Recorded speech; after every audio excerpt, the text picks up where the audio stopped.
Hello বন্ধুরা, দীপা মুম্বাই শহরে এসে পৌঁছালো। তারপরে দীপার কি হলো, অনুরাগের ছোঁয়া নতুন আপডেট দেখার জন্য তাড়াতাড়ি একটা সাবস্ক্রাইব করে দাও প্লিজ। দীপা ভাবলো সোনা আর সূর্য হেঁটে যাচ্ছিল, তখন দীপা ডাকছিল। তখন দেখে পিছন দিকে ঘুরে দেখে সূর্য না, এটা অন্য কেউ। তখন দীপা বলল দুঃখিত। এর মধ্যে দীপা ট্যাক্সি খুঁজবে, এক ট্যাক্সিওয়ালা বলল যে লোক এটা মনে হয় বাঙালি, ওনাকে ঠকানো যায় কে বলে দীপাকে ওই ঠিকানা বলল যে আমি চিনি, বলে নিয়ে গেল, নিয়ে অন্য জায়গায় নামিয়ে দিল। দীপা 500 টাকা দিল, কিন্তু লোকটা নিল না। লোকটি দাবি করলো 3,500 টাকা। দীপা বললো এইটুকুর জায়গা 3,500 টাকা, আমি পুলিশের কাছে যাব। তখনই লোকটা একজনকে ভাড়া করলো, সেই লোকটাকেও জিজ্ঞেস করলো দাদা দেখেন উনি কি বলছে।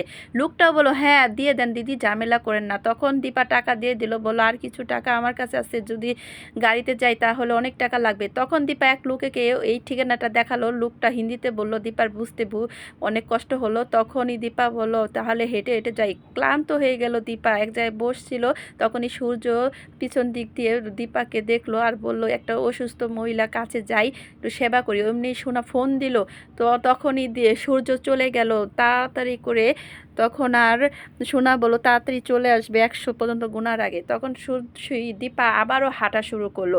এরই মধ্যে এক সেনজিওয়ালা বললো দিদি আপনাকে অনেক ক্লান্ত লাগছে, আসেন আপনাকে কোন জায়গায় যাবেন পৌঁছে দিই। তখন দীপা উঠলো আর বললো এই জগতে ভালো মানুষ আছে। সে জায়গায় সেনজিওয়ালাটা পৌঁছে দিল, কিন্তু সেই রেস্টুরেন্টটা বন্ধ, ভালো খাবার না বানানোর কারণে রেস্টুরেন্ট বন্ধ। এক দুষ্ট লোক দীপার কথা শুনছিল। এদিক দিয়ে এক ভিখারিওয়ালা মহিলা বসে রয়েছে, বলল 3 দিন ধরে আমি কিছু খাইনি। দীপার কাছে একটা বিস্কিট ছিল, দীপা খাবে, সেটা সেই ভিখারি মহিলাকে দিয়ে দিল। অমনি সেই লোকটা এসে দীপাকে বলল আপনি নিশ্চয়ই রুম খুঁজছেন, এই ঠিকানা অনুযায়ী গেলে রুম পাবেন। এত রাত্রে পরে দীপা ভাবলো যে যাই ঠিকানা অনুযায়ী। যেতে যেতে দেখলো আর রাস্তা নেই। দীপা পরে ভাবলো এটা কোন জায়গায় আসলাম। তখন দুষ্ট লোকরা বলল আমরাই আছি এইখানে। পরে দুষ্ট লোকেরা এই ব্যাগ নিয়ে টানাটানি করলো। দীপা অনেক চিৎকার করছে, কেউ বাঁচান বাঁচান হেল্প বলছে।